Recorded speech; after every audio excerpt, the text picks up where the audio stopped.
It all started innocently enough.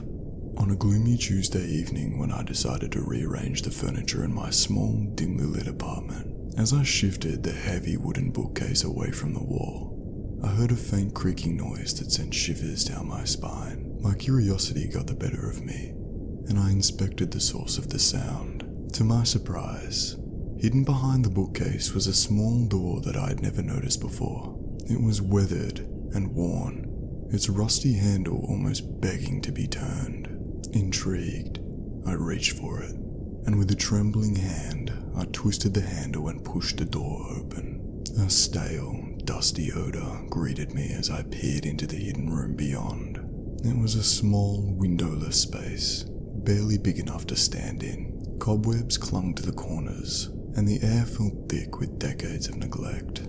But what truly sent a shiver down my spine was what I found in the center of the room. A porcelain doll, its cracked face frozen in an eerie, permanent smile, sat on a tiny chair.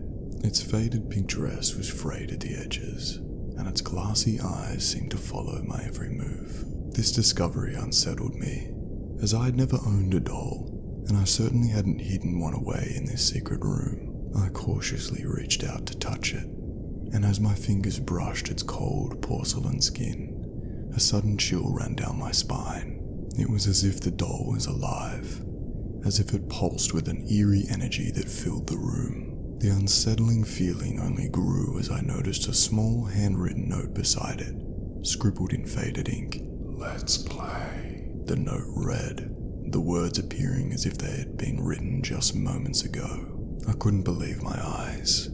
Who could have written this message, and how had it remained hidden for so long? 1,000 questions swirled in my mind. But one thing was certain.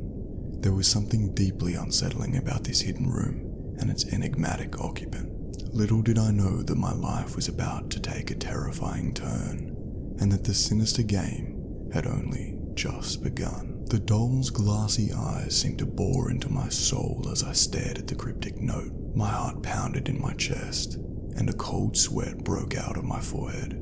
This was no ordinary doll, and this room held secrets I couldn't begin to fathom. With trembling hands, I carefully picked up the doll and examined it more closely. It was exquisitely crafted. Every detail, from the tiny curls of its hair to the delicate lace on its dress, was painstakingly perfect. Yet, there was an undeniable malevolence in its expression, a twisted mockery of innocence. As I turned the doll over, I noticed a small keyhole on its back. It seemed to be the only point of entry to wind the doll's mechanism, as old-fashioned dolls often had. My curiosity got the better of me, and I fumbled in my pocket for a small, old-fashioned key that I had found buried in a drawer years ago.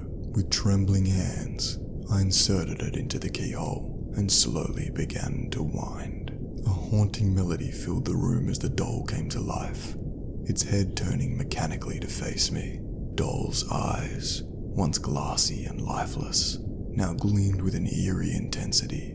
It seemed as though it was trying to convey a message, a plea for something beyond my comprehension. I watched in horror as the doll's lips parted, and a voice, as cold as ice, whispered, "You found me, and now you must play." Dread clawed at my insides as I backed away from the doll, my heart racing. The room around me seemed to close in, the shadows growing darker and more menacing. I had stumbled into a nightmare, and there was no escape. The doll's expression twisted into a wicked grin, and it slowly rose from its chair, its porcelain joints creaking with an unnatural life. It took a hesitant step toward me, its tiny, outstretched hand reaching as if to invite me into this nightmarish world. I knew I had to get out of there, but the room had other plans. The door slammed shut with a deafening bang, and I was plunged into total darkness. Panic gripped me as I fumbled for the doorknob, but it was as if the room itself had turned against me. The unsettling occupant of this hidden room wanted to play, and I'd unwittingly become a player in a game that promised to be more terrifying than anything I could have ever imagined. In the suffocating darkness of that hidden room, my frantic fingers clawed at the door, my breaths coming in ragged gasps. I could hear something moving, something unnatural, circling me in the blackness. The unsettling occupant of the room was no longer just a porcelain doll. It was a malevolent presence, a force beyond comprehension. A voice, chilling and distorted, echoed from all directions. To play the game, you must offer something in return. I had no idea what this entity wanted from me, and terror seized every fiber of my being. My mind raced, desperately searching for any clue, any way out of this nightmarish ordeal.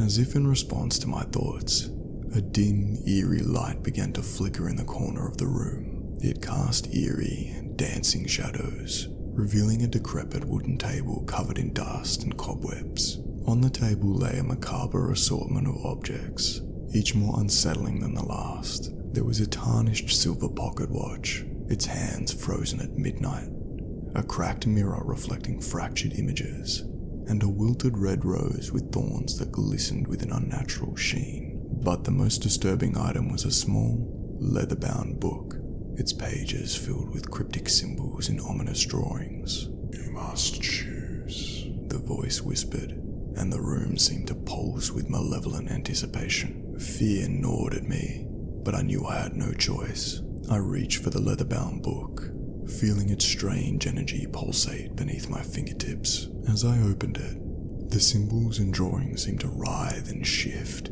forming a sinister narrative of unspeakable horrors. You have chosen, the voice declared, and a searing pain shot through my hand. I dropped the book with a cry of anguish, watching as it disappeared into a cloud of shadowy mist.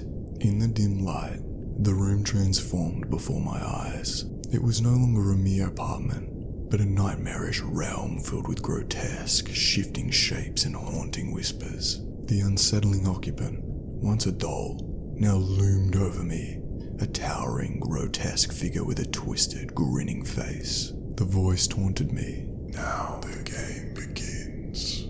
I had unwittingly become a pawn in a horrifying game orchestrated by an ancient and malevolent force. The rules were incomprehensible, the stakes unimaginable, and the terror was unrelenting. As I stumbled through this nightmare, I realized that my only hope for survival lay in unraveling the mysteries of the room, the doll, and the sinister game itself. But every step I took plunged me deeper into a world of terror and madness, where reality itself seemed to warp and twist. The unsettling occupant had chosen me, and there was no escape from its nightmarish game.